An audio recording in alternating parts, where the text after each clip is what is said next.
ওনাকেও বাংকারে নিয়ে অত্যাচার করে, ওনাকেও ধর্ষণ করে, কিন্তু উনি যে ওনার সিংহাসনে বসার জন্য সেই জেহাদিদেরই রাস্তা গ্রহণ করে কি ধরনের ঘৃণ্য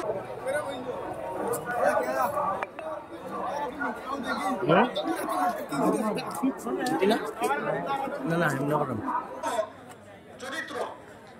ইউনিস উনি নোবেল বিজয়ী, একজন নোবেল বিজয়ী এই ধরনের জেহাদি তত্ত্বকে সমর্থন করেন আর সিংহাসনে বসতে পারেন, এটা নোবেল কমিটি।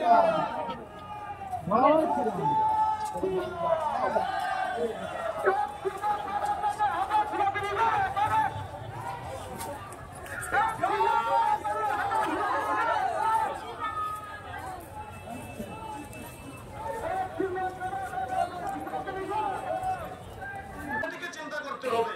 আজকে সনাতনী মঞ্চ থেকে আমরা এটা দাবি করতে পারি যে নোবেল কমিটিকে চিন্তা করা দরকার, এই ধরনের মানুষকে নোবেল পুরস্কার দেওয়া যায় কিনা, তার নোবেল পুরস্কার ছিনিয়ে দেওয়া দরকার, তাকে নাকচ করতে সনাতনীদের বিরুদ্ধে লেলিয়ে দেওয়া হয়েছে।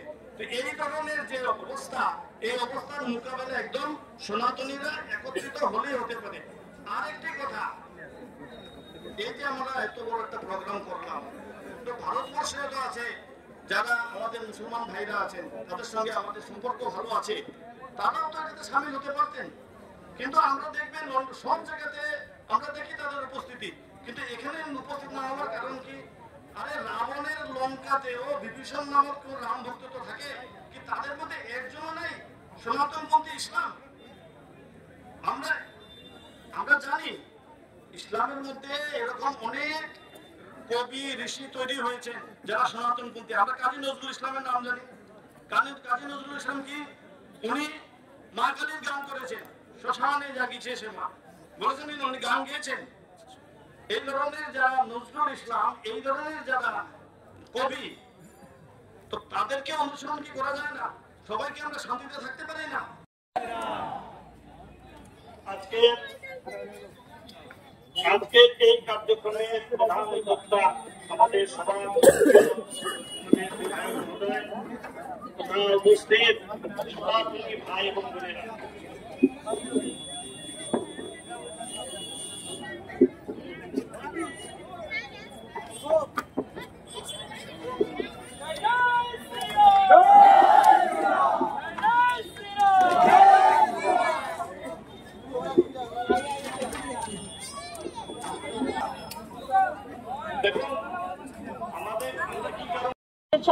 সাহায্য করেছে, ত্রাণ দিয়েছে, আর আজকে তাদেরকে জেলে বন্দি করে তাদের প্রতি অন্যায় আচরণ করেছে। তাই আজকে আমরা তার প্রতিবাদ করছি। ভবিষ্যতে যদি আরো কঠিন প্রতিবাদ করতে হয় তাহলে আমরা সেখানে যাব।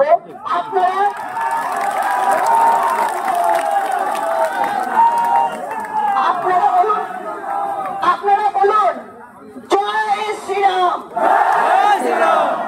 জয় শ্রীরাম, ভারত মাতা কি জয়, ভারত মাতা কি জয়, জয় শ্রীভূমি।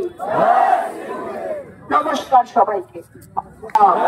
भारत माता की, भारत माता की, भारत माता की, श्रीभूमि की, श्रीभूमि की, श्रीभूमि की। যারা শ্রীভূমির উপর দাঁড়িয়ে ঘর থেকে বসে শুনেন, আমি যখন বক্তব্য রাখার জন্য করেছি।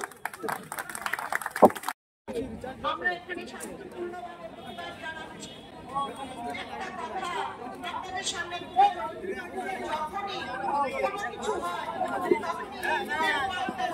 কিন্তু অত্যাচার হয় কেন? এটা হবে দেখুন, 1947-এ যখন ভারত বিভাগ হলো তখনও টার্গেট হচ্ছে হিন্দু মেয়েরা, হিন্দুরা, সনাতনীরা। কেন সেটা হবে?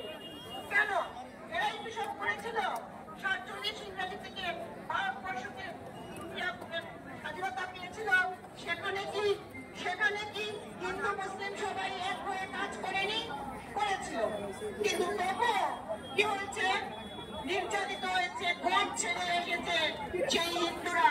তাদের জমিদারি, তাদের বিরাট প্রাসাদ ছেড়ে হয়তো বা কেউ সেখানে ভাড়া থেকে নিজেদের জীবনকে কোন রকম করে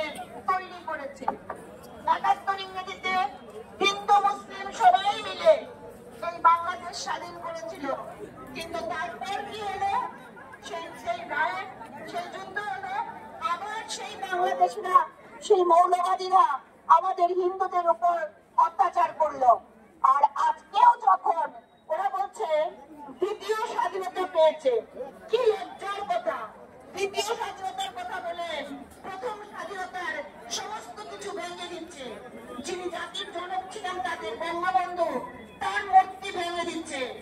এমনকি যে কোটা আন্দোলন নিয়ে সংগ্রাম তৈরি হয়েছিল ছাত্রদের, সেই কোটা আন্দোলন তো শেষ হয়ে গেছিল। সে তখন যিনি শাসন করতেছিলেন তিনি তো অনেক বেশি দিয়েছেন, তারপরেও কিন্তু এই সংগ্রাম থামেনি। এরা কি করেছে? এরা এত লজ্জা! এরা কি ছাত্র নয় তো? এরা পাকিস্তানের গুন্ডা। এরা কি করেছে? এরা কি করেছে?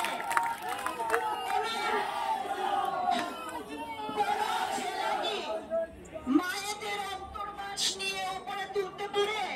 পারে না। লজ্জার কথা, লজ্জার কথা।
Jai